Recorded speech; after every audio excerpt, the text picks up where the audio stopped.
4 வார்த்தை தான்.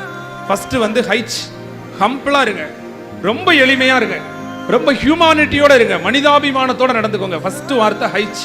ரெண்டாவது வார்த்தை ஐ, எந்த ஒரு செயலை செஞ்சாலும் இன்வால்வ்மெண்டோட செய்யுங்க, இன்ட்ரெஸ்டா பண்ணுங்க, இன்டெலிஜென்ட்டா பண்ணணும்னு நினைங்க, மற்றவங்களை விட அதை சிறப்பா பண்ணணும், நல்லா தெரிஞ்சிருக்கணும். இன்ட்ரெஸ்ட், இன்வால்வ்மெண்ட், இன்டெலிஜென்ஸ், அதோட அதை பண்ணணும்னு நினைங்க.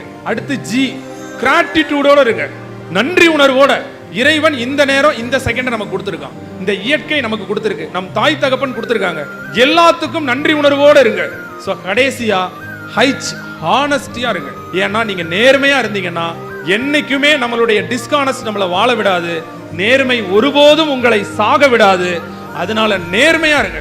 ஆரம்பத்துல நீங்க ஸ்ட்ரகிள் ஆகலாம், ஆனா அதுக்கப்புறம் நீங்க பாத்தீங்கன்னா உங்களுடைய நேர்மை உங்களை என்னைக்கும் என்ன செய்யும், வழி நடத்தும். நம்ம தாய் தகப்பன் பட்ட கஷ்டம் நம்ம நிச்சயமா பட போறது இல்லை. நீங்க நேர்மையா இருந்தா மட்டும்தான் அது நிலைக்கும். அதை நீங்க மனசுல வச்சுக்கோங்க.